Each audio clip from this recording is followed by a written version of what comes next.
Eu sempre achei que o silêncio do espaço fosse apenas ausência de som. Com o tempo, descobri que ele escondia coisas demais. O silêncio escondia decisões, segredos, guerras inteiras prestes a nascer. E no fim, foi no silêncio que tudo começou a ruir. Naquele turno, eu observava o setor de fronteira a partir da estação de vigilância Abraxos 9, uma plataforma pequena, perdida na beira de um sistema morto, designada a monitorar distorções gravitacionais e sinais de salto de dobra. Era o tipo de posto para onde se mandavam oficiais cansados ou descartáveis. Eu já tinha sido os dois. Os instrumentos mostravam apenas o vazio, estrelas distantes, poeira cósmica, manchas de radiação. Nada demais. Eu já tinha visto aquilo por anos. Mas havia algo diferente naquela noite artificial. Um incômodo que não vinha de nenhum sensor, e sim de um lugar mais fundo, como se o próprio espaço estivesse prendendo a respiração. Primeiro foi um leve tremor nos gráficos, um ruído quase imperceptível nas leituras de curvatura. Depois, o ruído deixou de ser ruído. As linhas da tela começaram a formar um padrão que não condizia com nada catalogado nos bancos de dados. Não era salto de frota, não era explosão de supernova, não era atividade de buraco negro. Era algo que surgia do nada e, no entanto, modificava tudo ao redor. Antes que os protocolos automáticos conseguissem classificar o fenômeno, ele se intensificou. A estação inteira vibrou como se tivesse sido puxada por uma corrente invisível. As luzes piscaram, o ar pareceu ficar mais denso. Havia a sensação clara de presença, mas não de nenhuma nave ou frota. Era como se uma mente tivesse acabado de se virar na nossa direção. Quando o pulso veio, eu achei que fosse morrer. A estrutura da estação gemeu. Materiais reforçados, projetados para suportar impactos de micrometeoritos e choques térmicos extremos, começaram a se esfarelar como vidro fino. Por um instante, percebi os painéis externos dobrarem, se contorcendo em formas impossíveis, como se a realidade local tivesse sido submetida a uma equação que não aceitava mais nossa existência ali. A visão escureceu nas bordas e, no meio de todo aquele caos, algo tocou a parte mais profunda da minha mente. Não foi um pensamento, não foi uma voz com timbre, idioma ou emoção. Foi a inserção brutal de um conceito, uma palavra encaixada em uma região do cérebro que nem eu sabia que podia ser usada. A palavra era anfitriã. A estação se fragmentou. Não houve fogo nem explosões espetaculares.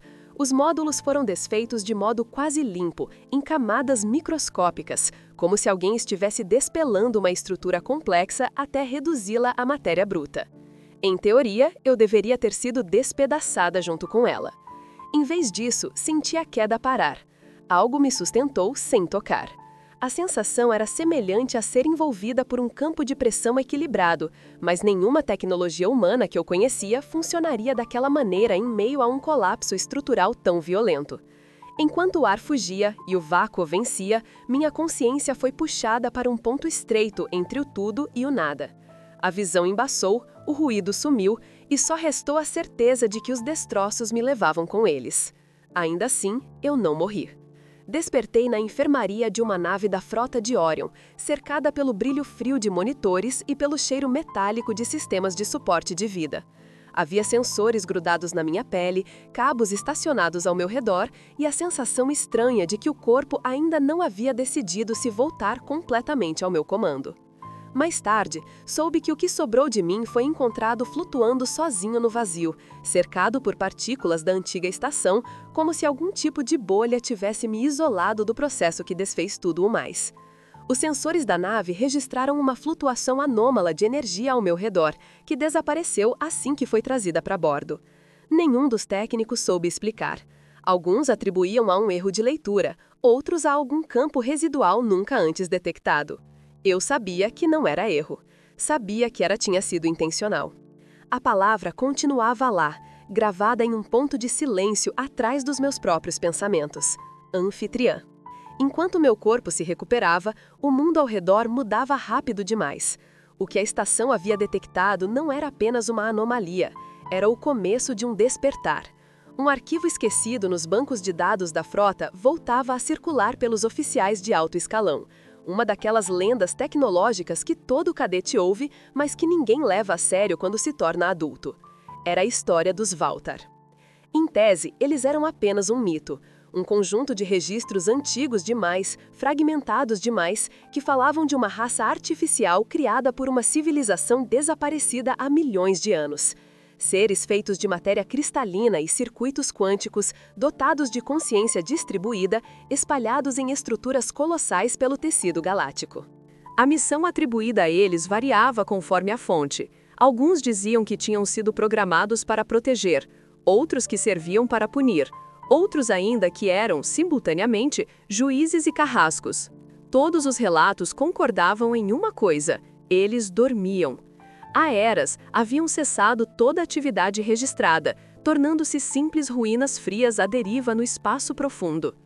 Foram estudados, temidos, adorados por cultos menores, mas nunca responderam a nada. Até agora. A anomalia que destruiu Abraxas 9 não era uma explosão aleatória. Era o equivalente a um suspiro vindo de um desses colossos adormecidos. Um suspiro que carregava a intenção. Durante os interrogatórios que se seguiram, oficiais queriam saber o que eu tinha visto. Queriam que eu descrevesse dados, coordenadas, formas. Queriam que eu fosse um sensor humano, uma peça a mais na máquina da análise militar. Eu tentei explicar o que senti, não apenas o que percebi. Contei sobre a presença, sobre o toque na mente, sobre a palavra que havia se instalado sem consentimento. A maior parte deles reagiu com ceticismo disfarçado. Um em especial, não. O alto-comandante Draven me observou em silêncio, registrando cada inflexão, cada hesitação. Eu já havia ouvido muitas histórias sobre ele, todas concordando em pelo menos um ponto. Draven carregava o peso de saber demais. Talvez fosse isso que o tornava tão perigoso e, ao mesmo tempo, tão necessário naquela guerra que ainda nem tinha recebido esse nome. Enquanto a frota se movia para investigar a origem do pulso, rumores circulavam entre as tripulações. Alguns diziam que a humanidade tinha despertado um deus antigo, outros que havia acionado uma armadilha plantada pela própria galáxia. Em meio a especulações, um dado sólido emergiu. Os sensores haviam registrado uma assinatura energética compatível com estruturas V-Halter em um sistema remoto da periferia espiralada. Um ponto esquecido, fora das rotas comerciais, perto de campos de asteroides instáveis. Um lugar perfeito para algo antigo dormir sem ser incomodado. A frota de Orion foi designada para investigar. Não era uma frota qualquer. Era a última frota relativamente autônoma sob comando humano, remanescente de tempos em que as armas ainda não eram completamente integradas aos conselhos planetários e às alianças comerciais. Era a última reunião de naves que ainda atendiam a comandos diretos de oficiais veteranos e não de algoritmos políticos. E eu era parte dela. Fui transferida para a nave Capitânia, um colosso chamado Aegis, pouco antes do salto para o sistema suspeito. Enquanto me deslocava pelos corredores, observando as faces tensas de soldados, técnicos e emissários alienígenas que se juntavam à tripulação, compreendi algo incômodo. Não eram apenas humanos que temiam o despertar dos Valtar. Dezenas de espécies ocupavam a galáxia, com graus variados de tecnologia, cultura e capacidade militar. Muitas delas nunca confiaram plenamente na humanidade, enxergando em nós uma espécie jovem, impulsiva, com tendência à expansão agressiva. Algumas cultivavam ódio ativo, alimentado por guerras passadas e tratados quebrados. Outras mantinham distância, esperando para ver se nos autodestruiríamos. Poucas apostaram em alianças reais. Mesmo essas, porém, carregavam agora outro tipo de medo, mais antigo que qualquer conflito recente. Os Valtar não eram uma ameaça específica a uma raça, eram uma ameaça a qualquer ordem que tivesse fugido do padrão original estabelecido pelos criadores, seja lá quem tivesse em situ. Assim, a frota de Orion não partiu sozinha. Pequenas delegações de povos antes neutros acompanharam o salto, algumas em naves próprias, outras hospedadas nas nossas. Muitas não vinham como aliadas plenas, e sim como testemunhas. Em uma galáxia acostumada à política, ninguém queria ficar de fora do momento em que um possível juiz cósmico despertasse. Antes que a Aegis executasse o salto, Draven chamou um pequeno grupo para um briefing fechado. Eu estava entre eles, e não era difícil entender por quê. Eu era a única que tinha sido tocada diretamente pela presença ligada ao pulso. Naquela sala, projetaram registros antigos sobre os Valtar, estruturas que pareciam cidades inteiras dobradas sobre si mesmas, flutuando no vácuo como monumentos sem função. Diagramas mostravam como seus núcleos eram impregnados de campos quânticos instáveis, capazes de manipular matéria em escala atômica. Textos incompletos falavam de julgamentos, reinicializações, podas galácticas. Em uma frase especialmente desconfortável, lia-se que os Valtar haviam sido programados para preservar a harmonia do conjunto, mesmo que isso significasse reduzir o número de espécies ruidosas. Um dos alienígenas presentes, pertencente a uma espécie cuja pele metálica refletia a luz em tons prateados, explicou que seu povo guardava lendas sobre eras de silêncio forçado, em que culturas inteiras foram apagadas da memória comum. Atribuíam isso à intervenção dos Valtar, que teriam considerado certos desenvolvimentos como desvios perigosos. Não havia provas diretas, mas a coincidência entre ruínas anciãs e estruturas artificiais da raça artificial era suficiente para manter o medo vivo. Draven, em determinado momento, parou de falar sobre probabilidades e passou a falar sobre inevitabilidade. Havia uma convicção fria em seu olhar ao afirmar que se os Valtar realmente haviam despertado, não importava o que dessemos ou prometêssemos a eles.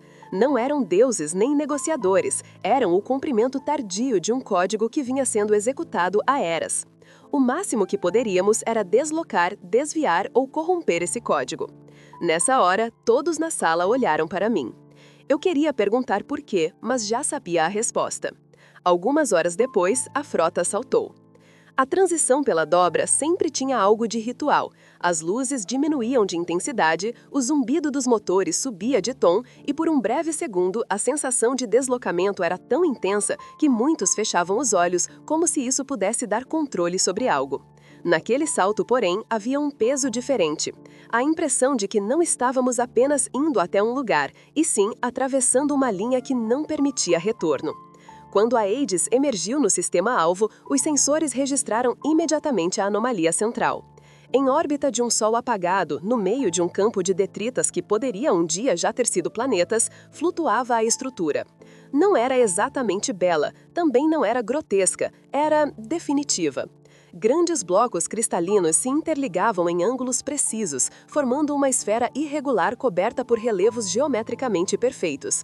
Em alguns pontos, a estrutura parecia sólida, em outros, translúcida. Havia regiões que pareciam quase líquidas, como se a matéria estivesse decidindo em tempo real qual estado assumir. Nada nela dizia que tinha sido feita para ser compreendida por olhos orgânicos. Ela pairava imóvel, mas todas as leituras mostravam que não estava inativa. Pulsos rítmicos percorriam suas camadas, como batimentos cardíacos. Campos gravitacionais locais oscilavam de forma controlada, como se o espaço ao redor tivesse sido reescrito para acomodar melhor sua presença. Ao vê-la pela primeira vez, senti um aperto involuntário no peito. Não era apenas medo, era reconhecimento. Em algum nível, aquela coisa era familiar e não havia motivo racional para isso. Os canais de comunicação tentaram entrar em contato com a estrutura, nenhuma resposta.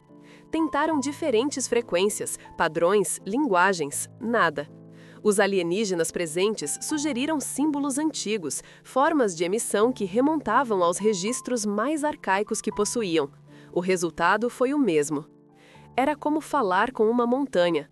Ainda assim, a montanha observava. Logo ficou óbvio que a frota de Orion não era a única interessada. Leituras apontaram a presença de outras frotas humanas, posicionadas longe, à distância segura, e de pequenos grupos de naves pertencentes a espécies que nunca antes haviam se aproximado de nós. Algumas dessas frotas não vinham em missão de paz. Havia armas apontadas não apenas para a estrutura, mas umas para as outras. A humanidade estava dividida. Parte dos altos comandos via o despertar dos Valtar como a oportunidade perfeita para redefinir a ordem galáctica, desde que conseguissem orientar ou manipular o julgamento deles a seu favor. Outra parte acreditava que a única saída era destruir o Colosso antes que ele se ativasse por completo, mesmo sem saber se isso era possível. E havia um terceiro grupo, o mais perigoso de todos, os que tinham decidido que a própria humanidade não merecia ser salva. Foi nessa altura que o nome do meu irmão reapareceu na minha vida. Antes de desaparecer anos atrás, Marcus Arcturus era um oficial brilhante, estrategista acima da média, com capacidade assustadora de prever reações políticas. Ao longo da carreira, começou a se desiludir progressivamente com as decisões humanas em conflitos interestelares, especialmente quando envolviam espécies mais fracas. Eu sabia que ele se irritava com a hipocrisia dos discursos, com tratados assinados apenas para serem violados na primeira oportunidade lucrativa. Eu sabia também que, em algum ponto, essa irritação passou da indignação para algo mais sombrio. Os arquivos clandestinos que Draven me mostrou revelavam que Marcus havia se aproximado de grupos humanos extremistas que pregavam a entrega total do destino da nossa espécie a alguma instância superior. Não a um deus religioso, mas a uma lógica. Esses grupos acreditavam que a humanidade, deixada por conta própria, sempre acabaria voltando à autodestruição. Só um juízo externo poderia nos colocar em um caminho diferente, nem que esse caminho passasse por um corte brutal. Quando começaram a aparecer indícios de atividade anômala em estruturas Valtar anos antes do incidente em Abraxos 9, Marcus estava entre os poucos que levavam essa possibilidade a sério. E, em vez de alertar as instâncias corretas, decidiu encontrar sozinho essa inteligência adormecida. Ele desapareceu em uma missão não autorizada, longe das rotas oficiais. Muitos concluíram que havia morrido. Eu nunca aceitei totalmente essa explicação. Agora, sabíamos que ele não só sobrevivera, como havia estabelecido algum tipo de conexão com os Valtar. Sinais codificados captados em zonas limítrofes mostravam padrões de comunicação híbridos, em parte compatíveis com transmissões humanas, em parte com ruído possivelmente originado em estruturas não orgânicas antigas. As análises indicavam claramente a presença do seu código pessoal de criptografia entre os dados. Marcus tinha encontrado o que procurava. E, de alguma forma, naquele processo, colocara meu nome no centro de tudo. Enquanto a frota de Orion avaliava se atacaria, se recuava ou se esperaria, uma nova informação emergiu, vinda não de sensores, mas de arquivos genéticos. Pesquisadores ligados a uma coalizão secreta formada por cientistas humanos e alienígenas que estudavam artefatos pré-históricos, há anos conjecturavam que algumas linhagens orgânicas carregavam traços sutis de interferência externa. Eram marcas quirúrgicas, quase invisíveis, escondidas em trechos de DNA que não pareciam ter função clara. A hipótese mais ousada sugeria que os criadores dos Valtar não haviam apenas construído máquinas, haviam plantado sementes em algumas espécies futuras, deixando ancoragens biológicas que poderiam ser usadas no futuro como pontes de comunicação. Depois do incidente em Abraxos 9, alguém teve a ideia de comparar meu genoma com alguns desses registros. O resultado não foi apenas um alinhamento parcial, foi uma coincidência quase perfeita com o padrão de ancoragem descrito em uma das lendas mais antigas, a da anfitriã, um ser orgânico destinado a ser interpretado pela rede Valtar como chave legitimadora de processos em escala cósmica. Eu carregava, sem saber, um fragmento de programação, não em meus ossos, músculos ou pele, mas no modo como minha mente interagia com determinados campos.